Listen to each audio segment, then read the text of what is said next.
This is John Landau, and I'm going to start reading the beginning selections from Big Love.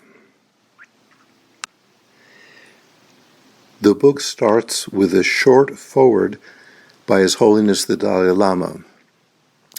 He writes this: "After the tragedy that overwhelmed Tibet in 1959, many Tibetans escaped into exile, but we had no idea what would happen next.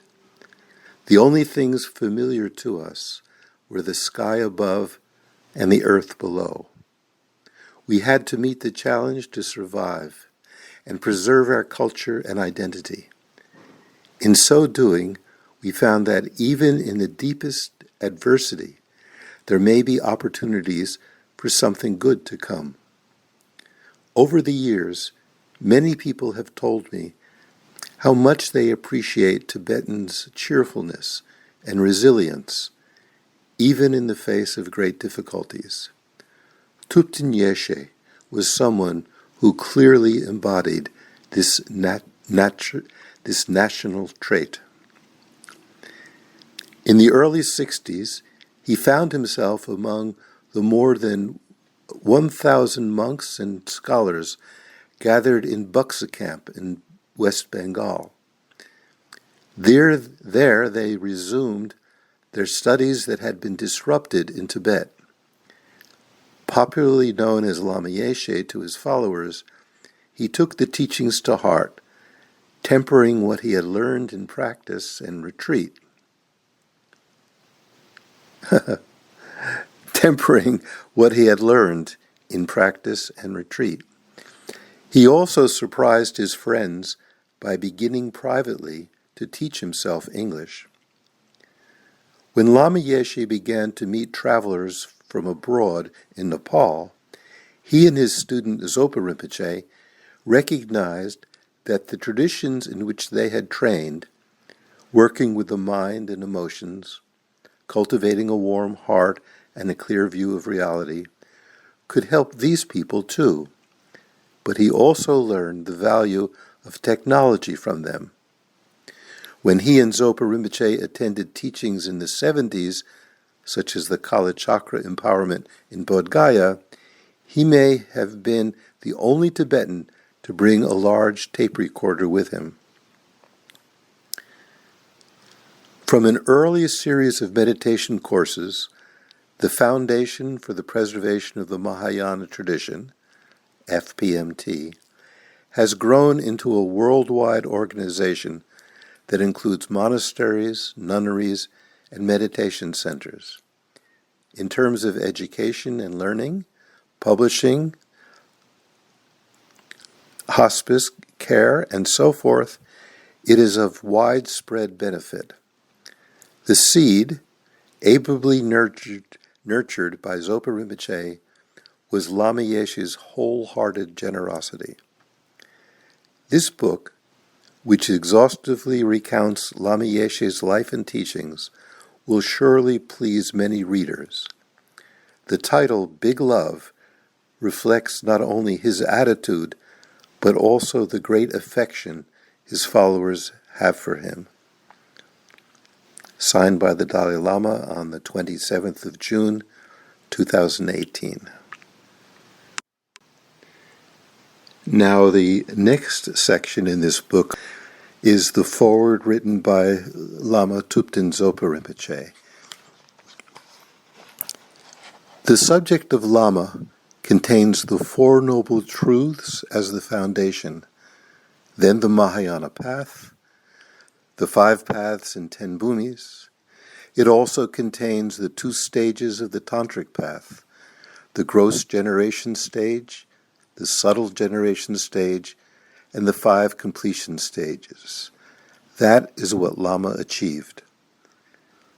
That includes the entire Buddhist philosophy, how to achieve liberation, how to achieve enlightenment, and how to liberate others. We need to achieve all these paths to be perfectly qualified so that we can liberate numberless hell beings, numberless hungry ghosts, numberless animals, numberless human beings, suras, asuras, intermediate state beings, so that without making the slightest mistake, we can liberate perfectly every being in each realm from the oceans of suffering and bring them perfectly into full enlightenment. That's according to the texts, the 100+ volumes of the Buddha's teachings, the Kangyur, which was translated into Tibetan from Sanskrit and Pali, the 200+ volumes of the Tengyur, and the commentaries by those great pundits and yogis of Sutra and Tantra, the great scholars, the fully enlightened beings, and the Tibetan lamas, including Lama Tsongkhapa. I heard certain things about Lama that ordinary people haven't heard and don't know, such as the things Lama discussed with Gen Jampa Wangdu, the great meditator and Lama's best friend. Every time we went to Dharamsala, Lama would talk with him. Gen Jampa Wangdu did not talk much about his life story. He didn't say, "Oh, I have this realization or that realization." But he was someone who had great success in the path. Life in the great monasteries in Tibet was very strict. The main thing was to learn the Buddha's teachings as deeply as possible until you had profound understanding, correct realization, and were perfectly qualified to be able to practice without making any mistakes. After studying at these monasteries, you went to Tantra College to study the Tantric teachings very extensively, including all the meaning behind the mandalas, rituals, tunes, and art. Then you were eligible to become an abbot, a lama, and after some time, even rise to one of the very high positions, such as that of the Ganden Tipa, the regent of Lama Tsongkhapa, who is qualified to sit on Lama Tsongkhapa's throne in Ganden Monastery. You become fully qualified to preserve and spread the Buddha Dharma. While you were studying, you were not allowed to go to different places and take initiations and teachings from different lamas, because there was danger that you might leave the monastery and not continue the extensive studies. It was very strict.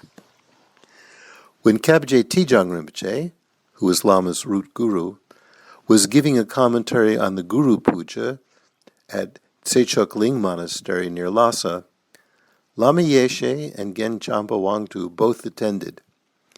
When the teachings were given on impermanence, renunciation, and so forth, Lama didn't think about those preliminaries.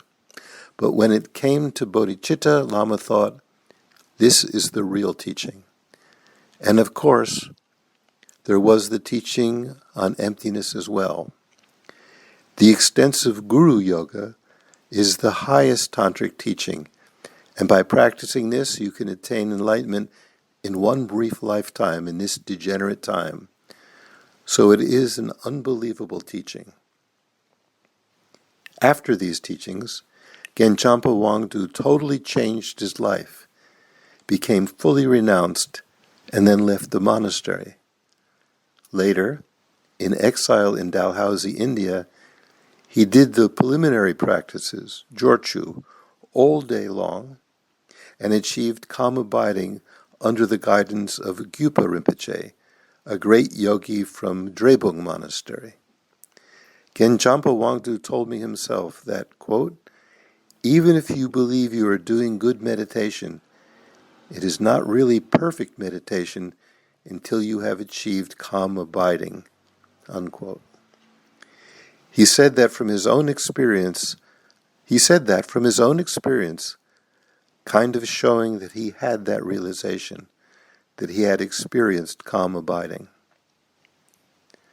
After Dalhousie, he moved to Dharamsala, where he spent many years and achieved bodhicitta. One night, he came to see us, and just in conversation he said that he never told other people about his attainments. He also said that for 7 years he had never been in anybody's house for his own purpose. That did not mean he never visited other people's houses. Rather, it meant that he never went for his own benefit, for his own happiness, because he had realized bodhicitta 7 years previously. The first time I took Mahamudra commentary from Geshe Rubten Rinpoche, he told me that Gen Champa Wangdu was very important and had actualized emptiness, and said, if you have any questions to discuss with him, he has this fresh experience. Later, Gen Champa Wangdu achieved the illusory body and the realization of clear light. Once, after he had received the 6 yogas of Naropa teaching from His Holiness the Dalai Lama, we met together and discussed it with each other. That's when Geshe Wangdu, that's when Gen Champa Wangdu told us of his experience. I took teachings from him after Lama passed away. Not long after that, His Holiness was giving a Lamrim commentary. On the last day, there were still a few pages of the oral transmission left, with a long life puja to follow. But that morning, Gen Champa Wangdu passed away, so I did not go to the puja and instead went to see Genla, who was in the meditation state. Lama told his very close friend that he had realized emptiness while debating in Tibet. He used to say that. I think that happened with many monks while they were studying, thinking and reflecting very deeply, very incisively. Lama had attainment of the generation stage, and then the clear light and the illusory body. Sometimes, when Lama was out, I would check to see what text Lama was reading, just with a curious mind. When we first came to Nepal, we stayed at Samten Ling Monastery, and then for a while in a greenhouse belonging to the son of Chini Lama, who took care of the Bodhinath Stupa. Even then, so many years ago, Lama was reading only completion stage texts. At that time, a Sherpa man came to see us and gave me a most elaborate text on thought transformation, written by Kachin Yeshe Gelsen, a great Lama who was like the rising sun. He also offered Lama a Haruka commentary on the generation and completion stages. Lama was reading the completion stage text. As I said, I would spy on Lama to see what he was reading, even in the United States. Lama did not show that he was a meditator. He was a great hidden yogi. He would do his session in the daytime after lunch, when he would lie down and rest for at least an hour and a half. He appeared to be resting because of his heart condition, but actually he was doing a meditation session on the clear light. He also did this at night. When Lama was at Kopan, people were not allowed to make noise when he was taking his rest, because in reality, he was meditating on the clear light. One day, Lama's friend, Champa Tinley, the father of Yangtze Rinpoche and Senla, came to Kopan, and Lama missed his afternoon rest. Afterwards, he acted as if he had lost $1 billion. He was so sorry. I did not take my rest, he said. But it was not that he was just missing sleep. If that had been the case, he would not have expressed it like that. During those times, Lama would take his afternoon rest in a small brick house that had been built on top of the Kopan Hill by a German student. Lama told me that on one of those occasions, a protector offered him a heart. When yogis have high realizations of the tantric path, protectors become their servants. Lama had such high attainments, but never showed people. What he showed externally depended on who he was with. If he was with business people, he would appear like them. When he was with children, he behaved like they did and played with them. He manifested exactly according to whatever kind of people he was with. When you do that, it makes everyone happy. It is very skillful. In reality, it is Buddha nature manifesting to and guiding sentient beings. Buddhas manifest to pretas as pretas and guide them in that form. They manifest as animals and nagas to benefit those beings. Buddhas can appear in the form of children, beggars, rich people, kings, and even spirits. Just because you see an ordinary being does not mean that person is not a Buddha. When you're in the street, you really can't tell who is a Buddha and who is not. Buddhas are everywhere. It is amazing, unbelievable. Lama manifested in such ways. For many years, Lama used to read all sorts of texts and practices and write every day. He gave teachings late at night and offered advice to all those students who had problems. Late at night, Lama would dictate 20 letters or more to his secretary, big piles of letters. Lama was not only the guru showing the path, he was also like a father looking after his students' lives, correcting their behavior, giving advice and happiness. Not only did Lama show the path to enlightenment like a parent, he was everything to his students. Besides meeting students, Lama would rise at dawn, check the food for the monks at Kopan, and water the vegetables and flowers in the garden. Lama did a lot of gardening, both at Kopan and at Tushita in Dharamsala. Then suddenly, he would go and wash the dogs. I don't remember, but I think I tried to do that once. Lama was always so busy, but still found time for everything. Without missing his practice, the 6 daily sessions, he always took care of others, his dogs, people, monks, and Western students. Lama could do many things in one day. The ability to do that is an attainment. Of course, attainment is an incredible thing. Attainment is not easy.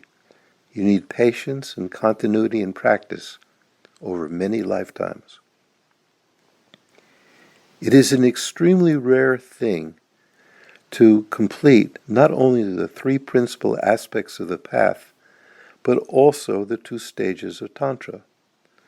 While Lama was studying and progressing, the other challenge, the really wonderful thing, was Lama's capacity to increase his practice and do all those other things at the same time.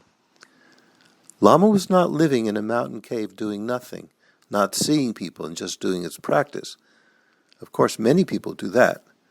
But Lama did everything while traveling, guiding others, teaching, and giving public talks in cities all over the world. At the beginning, His Holiness did not have awards such as the Nobel Peace Prize or the Congressional Gold Medal. Dharma was not well known in the West back then. But slowly, Westerners heard Dharma teachings for the first time. At that time, many people's first question was, "Do you know Lobsang Rampa?" I was there, so I remember. Winning an Olympic medal is nothing, even though athletes spend decades of their life training for that. But it is nothing. For Lama, the first thing was to receive attainments, and the next was to be able to do everything. In the early days, whenever Lama gave a public talk, it was the first time many people in the audience had ever seen or heard a Tibetan Lama. Since then, His Holiness the Dalai Lama has been to so many countries and now has a great reputation and has received many awards. Thanks to many other Lamas as well, there are now many Buddhists in the West. But back then, for many people, it was the first time to hear the teachings, and they came out of curiosity to see what a Tibetan Lama was. But from an hour and a half, wow, Lama touched so many people. Lama's special way was not like other people, no question. Whenever I had to give a talk, I would prepare some kind of outline ahead of time. But because there was all kinds of people in attendance, educated, uneducated, young, old, Lama would give his talk in bits and pieces so that everybody would get something useful for their life. People would say that when they went back home, they felt as if their feet were not touching the ground, and they had the feeling of peace and happiness in their hearts. In that short time, this Tibetan Lama would introduce them to the warm-heartedness, compassion, and wisdom of the Dharma. In this way, they would get a very favorable impression of what a Tibetan Lama was, and they would already begin taking refuge in Dharma and Sangha in their heart. After that, refuge in Buddha would come slowly. During that hour and a half, due to Lama's skillful aspect, teaching with laughter, humor, and joy, refuge would begin to grow in the heart. It was incredible. Because Lama was a bodhisattva, even when Lama would say something in an ordinary way, laugh or make a joke, others would feel great happiness in their mind. Somebody might think, oh, that doesn't have much meaning.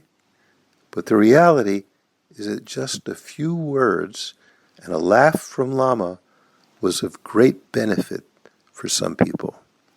Their heart would totally transform from the depression or what else was making their life unhappy.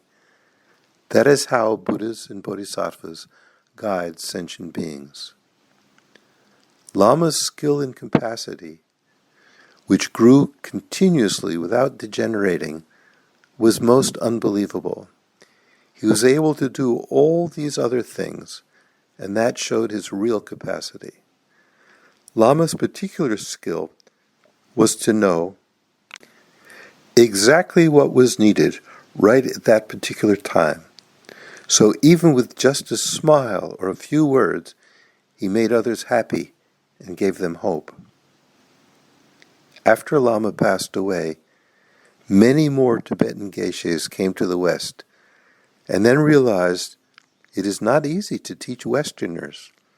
More and more they realized that Lama had some special capacity, that Lama was special in guiding sentient beings, especially in bringing Dharma teachings to the West. Whatever Lama did was purely for other sentient beings.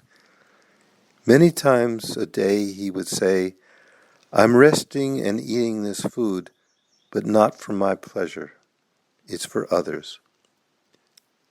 Lama used to ask me to eat more food. It was very normal for Lama to say, I'm not doing this for my pleasure. He often said that, thus expressing bodhicitta. It looks kind of simple, but is actually a very high level of mind. One time in Delhi, in reference to a particular male student, Lama told me he never got angry with sentient beings. When Lama showed a wrathful aspect, that's all he was doing, just showing a wrathful aspect. He was not angry. It is not easy to be like that. A couple of months prior to Lama's passing away, he was resting in a farmhouse in Delhi. His Holiness was asked whether or not Lama should have an operation in the West. His Holiness said to do the operation. Lama said, "It doesn't matter if the operation is unsuccessful, because I have used my life enough as a servant for sentient beings, so I don't care whether it is successful or not." Lama had no fear of dying and was fully satisfied with how his life had been spent, serving others. This is a great teaching, a great example for students to follow. The conclusion is not to waste this precious human life, to continue your own practices and develop your heart in the path to enlightenment for the sake of sentient beings, and on that basis to serve and help sentient beings and offer the teachings of the Buddha wherever you can. In other words, to develop compassion and wisdom, and then benefit others as much as possible. There were not that many centers during Lama's time, but every year more and more are established. This is Lama's blessing, Lama's prayer, the result of Lama's activity. When I'm at the centers, I first speak about the kindness of His Holiness the Dalai Lama. Then I mention that even though the people there may not have met Lama, every single thing they learn by coming to the center is due to his kindness, as is every single karma they purify and every single merit they create. By reading the Lamrim prayer every day, they become closer to the path of liberation and enlightenment, and therefore closer to liberating all sentient beings. All who meet Dharma do so because of the kindness of His Holiness the Dalai Lama, and those who meet the Dharma by coming to an FPMT center do so because of the kindness of Lama Yeshe. Even though center students may not have met Lama, they learn from the resident teachers. All their education happened because of Lama Yeshe. Therefore they and we are all guided by Lama Yeshe.